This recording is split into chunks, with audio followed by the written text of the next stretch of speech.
So our opponent has kept their opener, and we have a hand that isn't great because we've got 5 lands, 2 spells here. I think it's borderline, but I mean, Champion of the Parish plus Norin the Wary, it's a pretty cool combo. Because the Champion of the Parish gets really big pretty fast. Um, I do like to keep a lot of hands. Not sure if this deck wants to keep this hand, but kind of want to try it. So let's see how it goes. Our creatures are definitely going to be uncounterable. That's one good thing about the hand. But we obviously don't know what we're playing against, so here's an island and an Aether Vial. So now all of a sudden it's pretty likely that we're up against Merfolk. So we have that information that we can use. And Champion of the Parish, I mean, we're keeping the hand based on this interaction. We can play Champion of the Parish to start. Then we can get this Norin the Wary going, and this Champion of the Parish is going to become huge. Now we drew a Genesis Chamber, so, alright, I mean, we're kind of in business.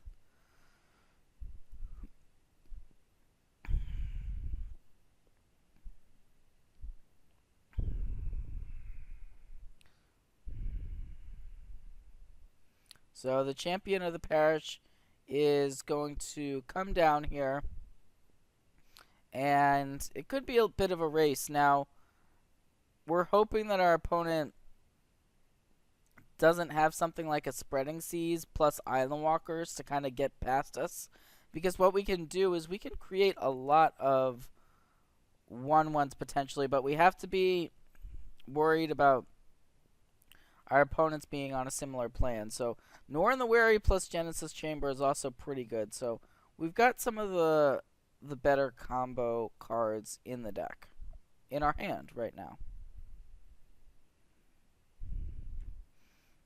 Curse Catcher is a card that our opponent is representing with the Aether Vial. So a lot of times the Merfolk deck is going to play a Lord or Spreading Seas on this turn and then have the Aether Vial at the ready, but it looks like a pass. So our opponent could also have Harbinger of the Tides. That's another card that our opponent could have, although it looks like our opponent isn't going to play that either. So most Merfolk hands do have some 2-mana creatures in them, just because a lot of the Merfolks are 2-mana. Silvergill Adept is another one to consider. But it looks like our opponent is going to just pass the turn, and we drew another copy of Norin the Wary.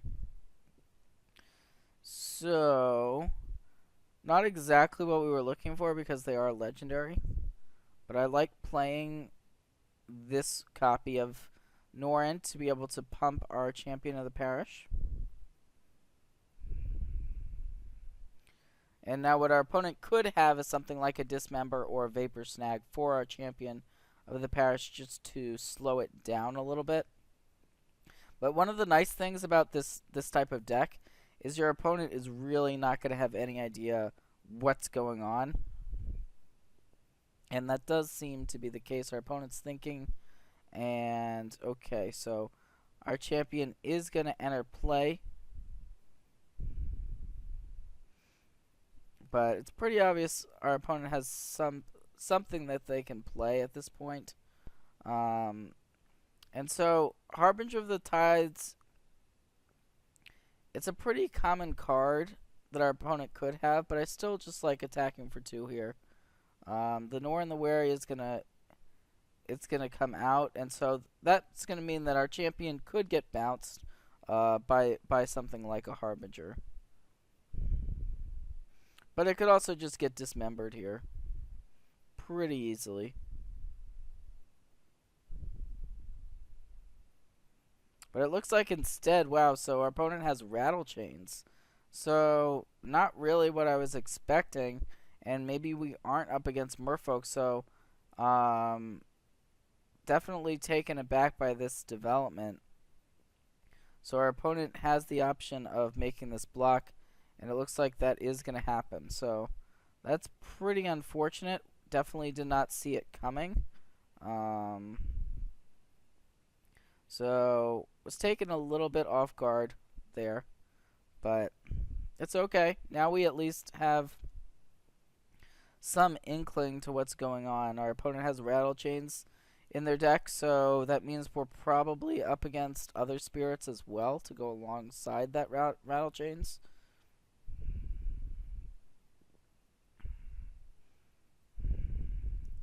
And while I regret the attack, we also now know our opponent also isn't able to attack us this turn with the Rattle Chains. So that's kind of nice. And we don't really have any good defenses against flying creatures either in this hand.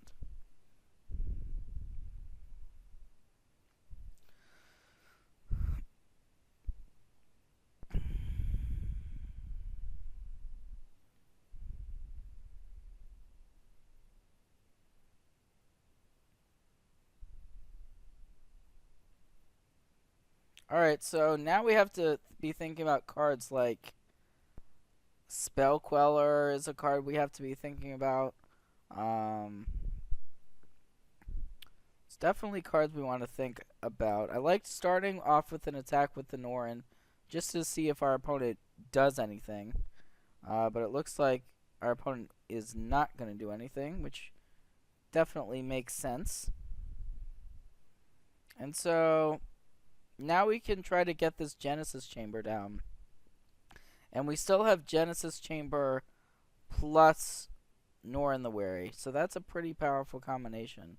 And even though our opponent likely has creatures of their own to play, it looks like that there is going to be a mana leak here. So that's a little bit aggravating for sure. We did not want our Genesis Chamber to get mana leaked at all. But the Soul Warden follow-up can help us gain some life off of the Norin the Wary for sure.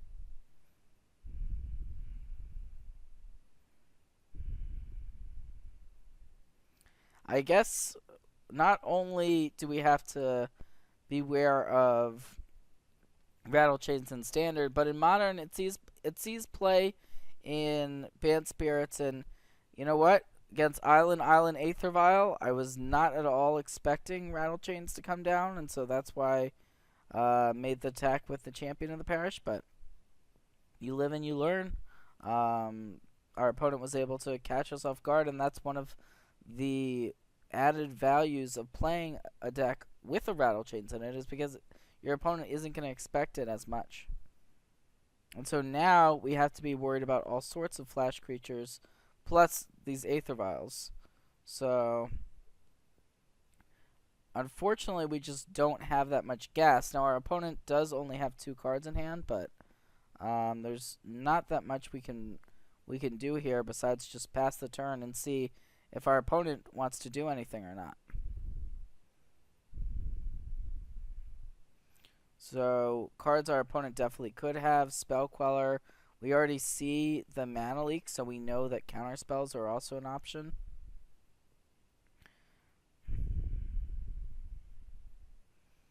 But we definitely have to be expecting Spell Queller. And Spell Queller, it gets around Cavern of Souls because Spell Queller isn't actually countering a card. It's just exiling it. So if we Cavern of Souls in a creature, our opponent can still simply Spell Queller it.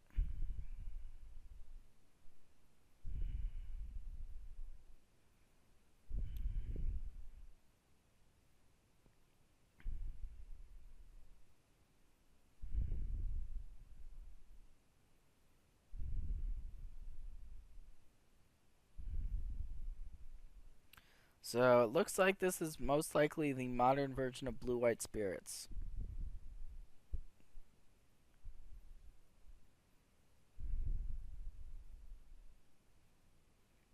Here's a Sphinx's Revelation. Okay, so our opponent does have some card draw here, obviously, and is choosing to use it right now. Perhaps to try to find creatures to activate the Aether Vials with.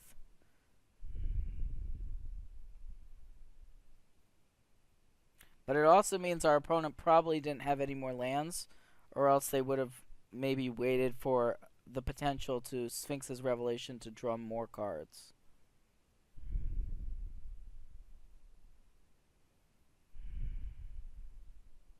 We definitely have a lot of live draws. Our Champion is a pretty good one. It's just going to allow us to gain more life. Now, our opponent could Spell Queller this, but I think we do just play it.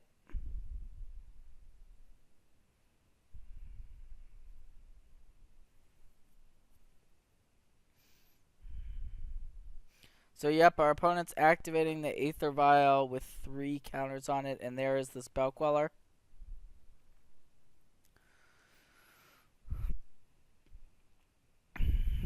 So that's definitely an annoyance, no doubt about that.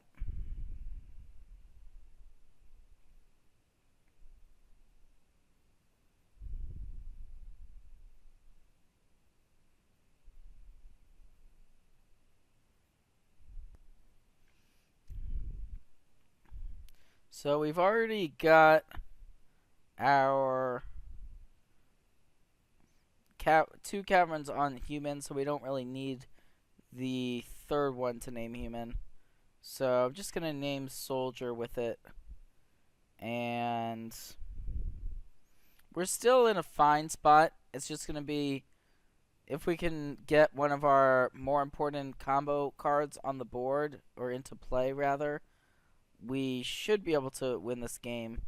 But it's going to be a matter of if our opponent has more gas than we do. The blue-white spirits deck isn't fast, but more Sphinx's Revelations or something of that nature could definitely be a big issue for us. And the reason why I haven't been attacking with the Soul Warden is just respecting the flash creatures that our opponent could have and the Aether Vials. We don't want our opponent to put in a creature to block the Soul Warden. And now we're definitely in the market for a removal spell as well, to be able to potentially take care of the Spell Queller. But interestingly enough, our opponents moved both of their Aether Vials up to 3, so that seems to indicate multiple 3-mana creatures could be in our opponent's hand.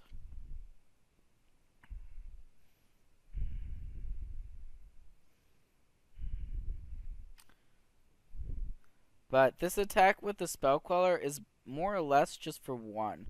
So it's not really a very fast clock. And the reason why I say it's just for 1 is because the Norin the Wary is plus Soul Warden, and it's going to gain us life. And here's a Flooded Strand. So we're still going to make our attack with the Norin.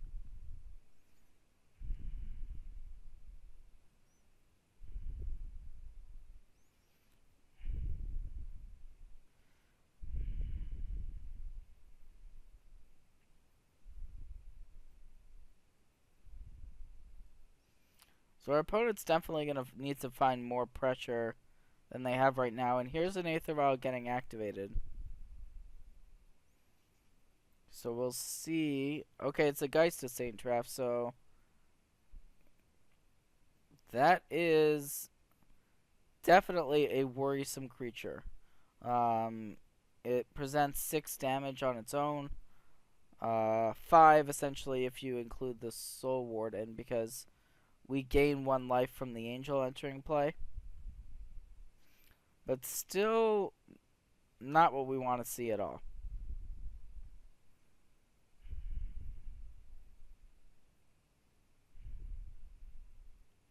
And this is the time when we note all of the cards that our opponent's playing, because obviously this isn't a mainstream deck.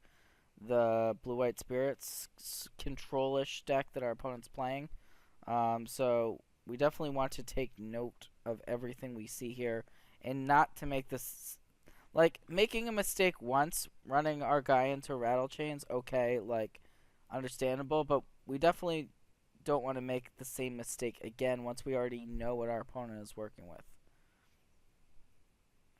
So, still basically need to top deck something to get ourselves out of this spot. So I'm going to fetch just to thin our deck a little bit.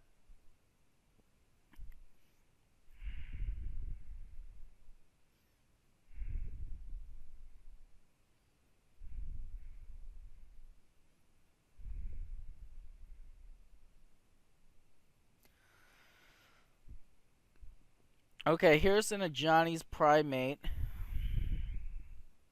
So we can go ahead and deploy that. And that's going to actually be able to block the Geist of St. Chaff. So that's going to force our opponent to now need to do something in addition to what they've already played. So something like a Path to Exile, if our opponent has it, would be great here.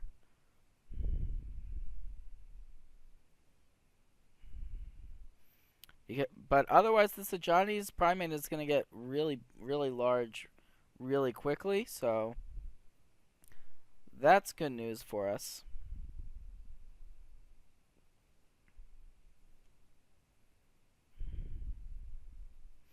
And it looks like our opponent is flooding out a little bit, so you have to wonder if our opponent maybe played that Sphinx's Revelation a little bit too quickly, because when they played it for 2, there potentially was an opportunity to wait another turn or 2 and try to extract a little bit more value out of it.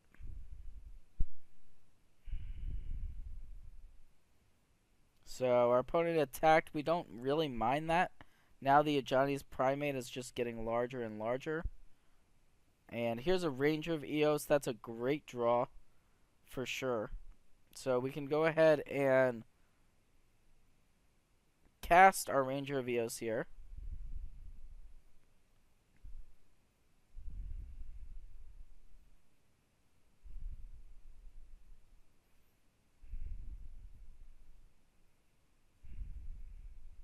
And our Ajani's Primate is going to get larger. And now we can get to search. I want to get a champion of the parish. And then probably another Soul Warden here. Seems like a pretty powerful 2 cards to find here.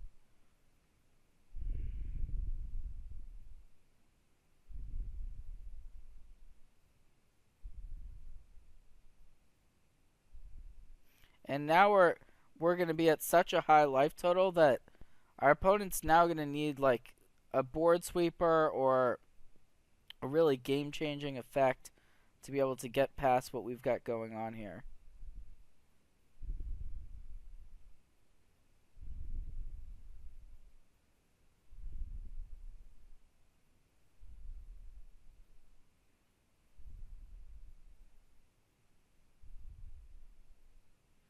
And I'm going to go ahead and attack here with the Primate. Our opponent could have a flash creature, but pretty hard to successfully block an 8/8. And now the Norin comes back. That's going to trigger both of our Soul Wardens and Champion of the Parish and make our Ajani bigger. So everything's really finally coming together in this game quite nicely.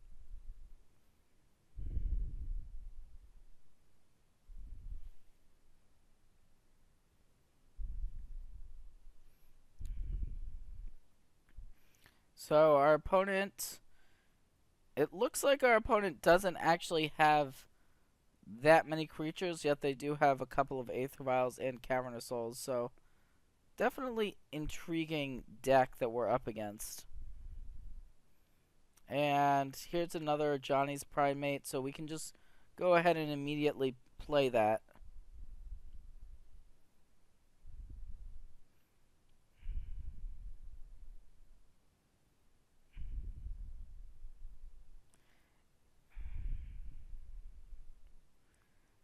And so now we can consider an attack with the champion of the parish, but we don't really need to make one.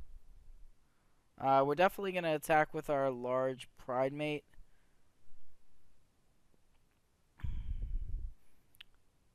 And if we attack with the champion of the parish, we can potentially trade for the spell queller. But yeah, it just doesn't really seem necessary. So I'm going to attack with the ranger and the pride mate here. And what I mean by trade for the spell queller is that if our opponent double blocked here, we could then kill the spell queller. But our opponent's going to need to find something very, very quickly. So here is going to be a block with the spell queller. Okay. So we're going to get back our Aria champion, which is pretty nice for us. We'll see if our opponent has a counterspell for this or just lets it resolve. Could be another spell queller here. Could be something else. Looks like maybe a Sphinx's Revelation. No, it's going to be a Clash of Wills. Interesting. Okay. I wasn't expecting that one. And now we've got two large Johnny's Primates plus this champion of the parish as well. So our opponent's going to be, unless our opponent really needs to find something immediately, and because they didn't block the pride mate, now essentially all of our creatures are lethal threats.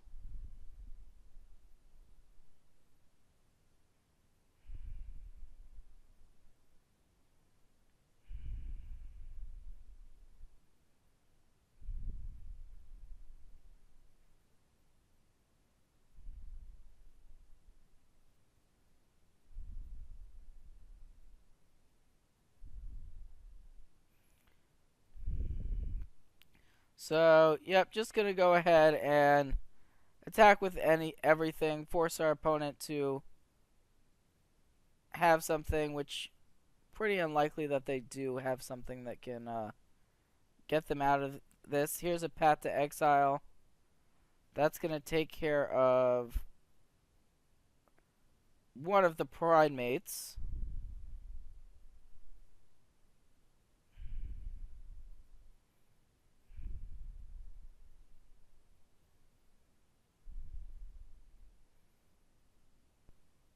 And here's a Rattle Chain. So our opponent can block the pride mate and the champion, but then they're still going to take 2 damage from the Soul Wardens.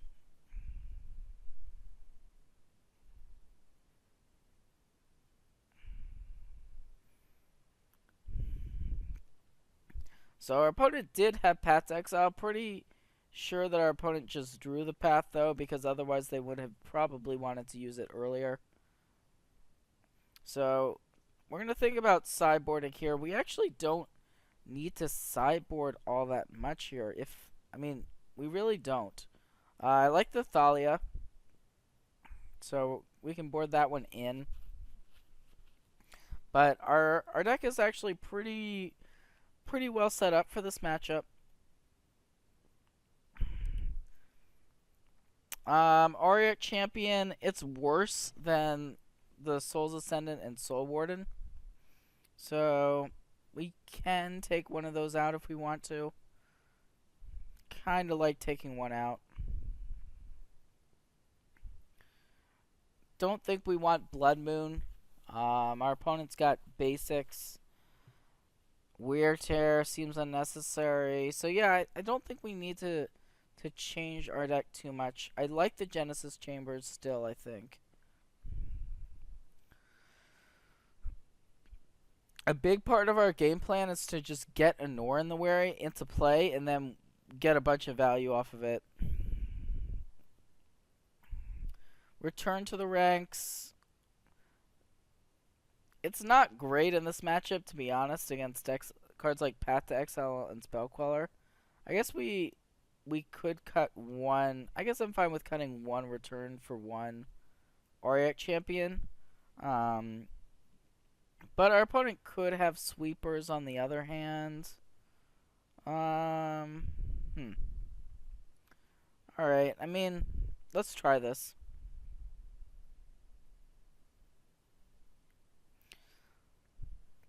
But we do have to think about a card like Supreme Verdict as a possibility. So I'm going to keep this hand.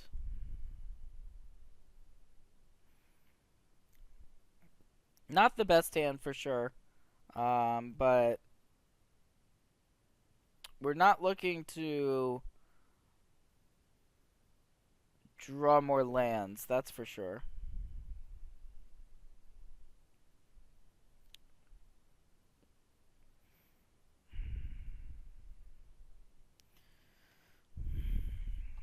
So this deck isn't really a classic aggressive deck. We do get large creatures incidentally, but it's not normally that fast. So like a Souls Warden or Soul Warden, it's not really going to put the kind of pressure we want to be putting on our opponent. So here's a Genesis Chamber. Now, we did see from our opponent, we did see Mana Leak. So I think I actually like attacking here first with the Soul's Ascendant. If our opponent flashes in a creature, we have the option to Lightning Bolt it. But we also have the option to just simply let these cards trade, and I think I actually prefer that option. So we could let our Soul's Ascendant trade with the Rattle Chains, and then get the Genesis Chamber into play. So, gonna go ahead and go with that option.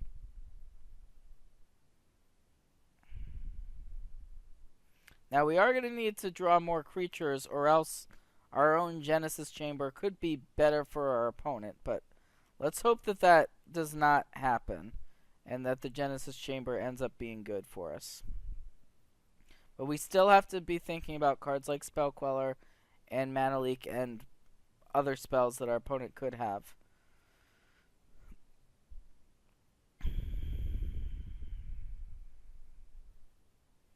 So since we drew the Ajani's Primate, I think we want to go ahead and attempt to play the Soul Warden, even though our opponent could have a Mana Leak, which would be annoying.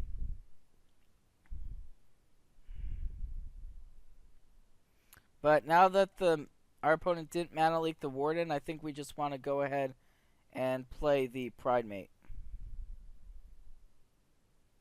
And that is going to enter play, so we've got a nice board now with the two mirrors we've gotten off the Primate and the Soul Warden.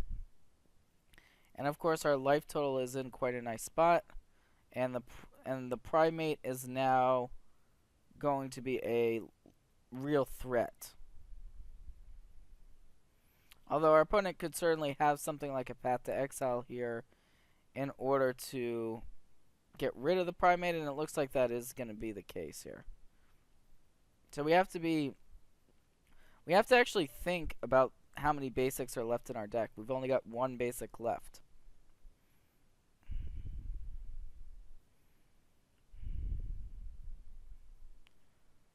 So I like just playing our Soul's Attendant that we drew. This could prompt action from our opponent, but it looks like it's not going to.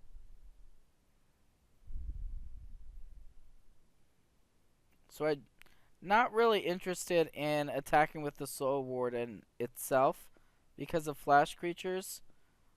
But I think we can go ahead and get in with the mirror tokens.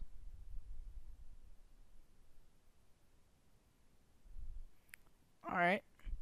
So our opponent didn't do anything at all that turn, so that could be good for us. Could be bad for us.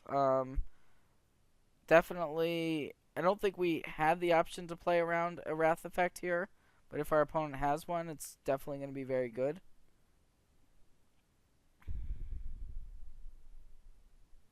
Alright, there it is. We knew it's a card our opponent could have. They had it, and now we're kind of kicking ourselves a little bit.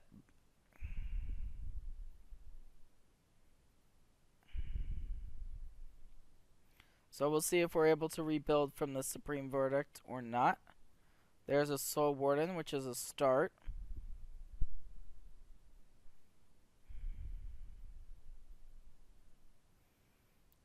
But our opponent does have 5 cards in hand, and it's pretty likely that they were sandbagging stuff.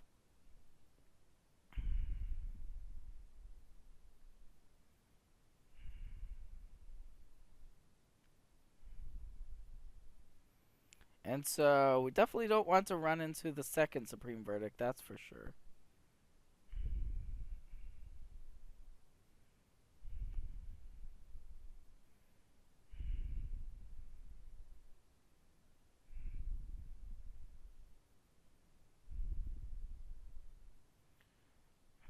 So once again, I'm going to get in with the Mirror token and not the Soul Warden, just because put way more value on the Warden as compared to the token.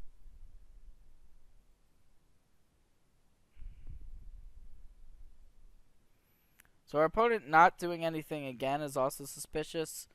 Hopefully this doesn't mean a second Wrath effect. But you never know. Okay, it's actually going to be a Drag Skull Captain. So our opponent's going to get their mirror off of this. But we are going to get a big Primate. So not necessarily the worst for our cause here. And our opponent could have rattle chains here, so we don't want to just instantly try to lightning bolt away the captain. That's a little too aggressive for my liking.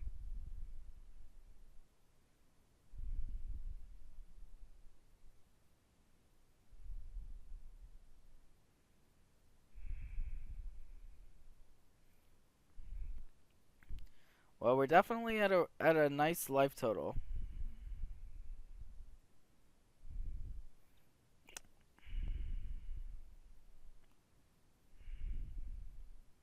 So our opponent now can use these mirror tokens that they're getting as chump blockers for our Primate, which our opponent's probably going to do that. Which, I mean, that's the play that makes the most sense. And I think we want to just go ahead and play around the rattle chains for now.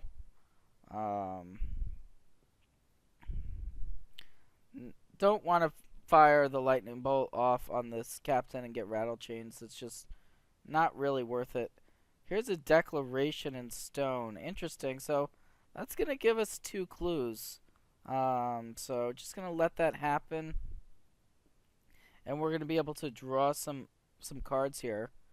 So our opponent had the option of declarationing the Primate or mirrors, but decided instead to go after the Wardens. Interesting choice.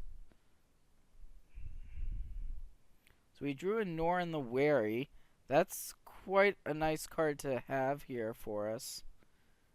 And now we drew another Soul Warden, so we're able to still gain life. How about that? And the mirror tokens just keep on coming. If our opponent does something here, then we have the option of playing the lightning bolt, but it looks like our opponent isn't doing anything. So we're still going to wait on the lightning bolt.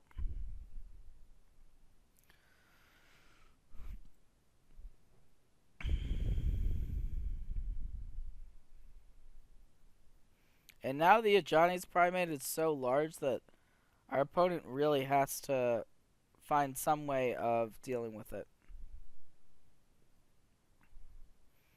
And at this point, don't mind potentially throwing away some of our mirror tokens. We have enough of them to be fine with attacking with them. And we'll see if our opponent has a flash threat. It looks like it's just going to be a chump block here. So not really what I was expecting, but we'll take it. And now once again our opponent pretty much is going to need a Wrath effect. But even if our opponent does have a Wrath effect, we've still got Norin the Wary plus Genesis Chamber. So we can still just keep going with these mirrors. And these mirrors just aren't going to stop getting churned out.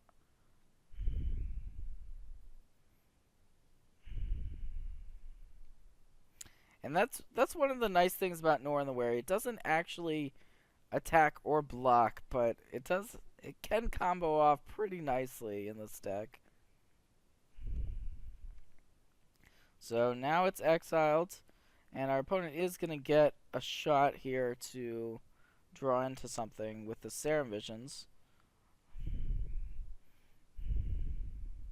Now I'm wondering if our opponent wished they had held that declaration to be able to declaration these mirror tokens. Because, of course, if you declaration tokens, then there's no clues to be had. But it looks like a Sphinx's Revelation for 2, but then you have to wonder if our opponents just left themselves dead to our board. And that may be the case, but I guess we'll see in a moment what is going to happen. But not too sure what our opponent could have here.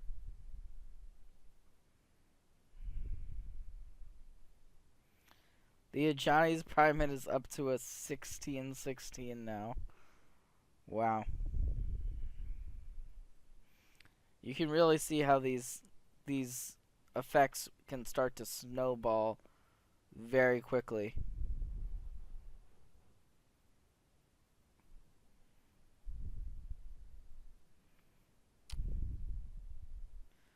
So there's another bolt, and we are just going to go ahead and attempt to close the deal here.